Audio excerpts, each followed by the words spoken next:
जय श्री कृष्ण दोस्तों, कैसे हैं आप सभी। तो आज इस वीडियो में हम जानेंगे 2025 में अगहन मास की यानी कि मार्गशीर्ष माह की शुक्ल पक्ष एकादशी मोक्षदा एकादशी कब है। मोक्षदा एकादशी के दिन ही हम गीता जयंती भी मनाते हैं।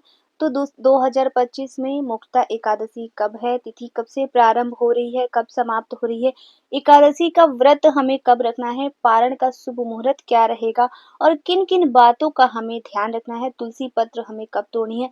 बहुत सारी महत्वपूर्ण बातें आज इस वीडियो में हम जानेंगे, तो बने रहिए मेरे साथ मेरे चैनल पर।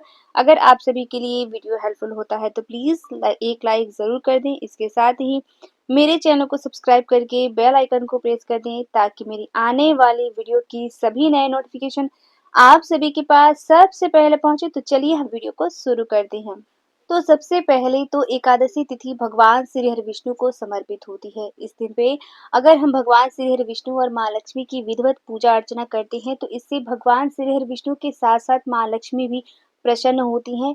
और एकादशी का व्रत हमें रखना ही चाहिए। एकादशी का व्रत हम स्वयं के लिए रखते हैं। माना जाता है कि जो व्यक्ति एकादशी का व्रत रखता है उसके सारे पाप नष्ट होते हैं और वो जन्म जन्मांतर के लिए भगवान श्री हरि विष्णु की शरण में जाता है। तो इसीलिए एकादशी का व्रत तो हमें ज़रूर करनी चाहिए। तो चलिए सबसे पहले हम जान लेते हैं कि तिथि कब से प्रारंभ हो रही है, कब समाप्त हो रही है। तो एकादशी तिथि प्रारंभ हो रही है 30 नवंबर दिन रविवार को रात्रि में 9:32 पर। वहीं एकादशी तिथि समाप्त हो रही है 1 दिसंबर दिन सोमवार को संध्या के समय 7 बजे। तो उदया तिथि को ध्यान में रखते हुए एकादशी का व्रत रखा जाएगा। 1 दिसंबर को दिन रहेगा सोमवार और 30 नवंबर दिन रविवार को दशमी तिथि मनाई जाएगी। तो सबसे पहले तो मैं आपको बता दूं जो कि दशमी तिथि रविवार के दिन मनाई जाएगी।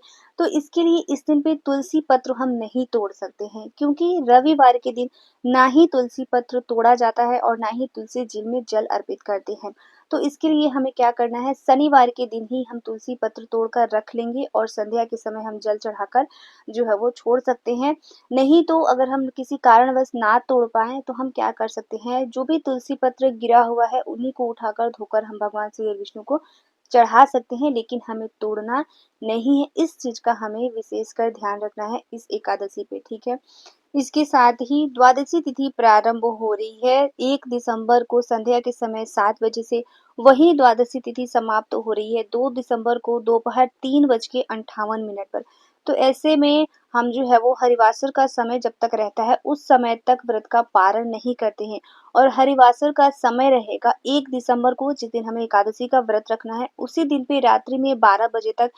तो ऐसे में व्रत के पारण का शुभ मुहूर्त रहेगा 2 दिसंबर दिन मंगलवार को सुबह 6:57 से 9:04 तक। ये जो समय है ये पारण का व्रत खोलने का शुभ मुहूर्त है और इसी समय पे हमें अपने व्रत को खोलना है, ठीक है। एकादशी के व्रत में व्रत से ज़्यादा व्रत के नियमों का और व्रत के शुभ मुहूर्त का विशेष ध्यान रहता है। तो व्रत के शुभ मुहूर्त में ही हमें व्रत को खोल लेना है। इसके साथ ही मैं आपको बता दूं कि एकादशी तिथि के दिन पे कभी भी दिन के समय पे हमें नहीं सोनी चाहिए। अगर हेल्थ कुछ इशू है, कुछ बीमारी वगैरह है तो इस समय हम अपने पास तुलसी पत्र लेकर सो सकते हैं, नहीं तो हमें नहीं सोनी चाहिए। इस चीज़ का हमें ध्यान रखनी चाहिए। बाकी का एकादशी के दिन पे हम अन्न का भोग नहीं लगाते हैं, ना ही अन्न का दान देते हैं। लेकिन द्वादशी तिथि के दिन पे अन्न दान देने के बाद ही हमें अपना व्रत खोलना चाहिए। तो इन सब चीज़ों का भी हमें ध्यान रखना चाहिए। तो आशा करती हूँ आज का वीडियो आप लोगों के लिए बहुत ही हेल्पफुल होगा। वीडियो अगर हेल्पफुल होता है तो प्लीज़ एक लाइक ज़रूर करें। इसके साथ ही इसी तरीके के और भी वीडियो देखने के लिए मेरे चैनल को सब्सक्राइब करके बेल आइकन को प्रेस कर दें ताकि मेरी आने वाले वीडियो की सभी नए नोटिफिकेशन आप सभी के पास सबसे पहले पहुंचे। तो मिलती हूँ मैं आप सभी से फिर एक नए वीडियो में, तब तक के लिए नमस्कार। राधे राधे कमेंट बॉक्स में ज़रूर लिखिएगा।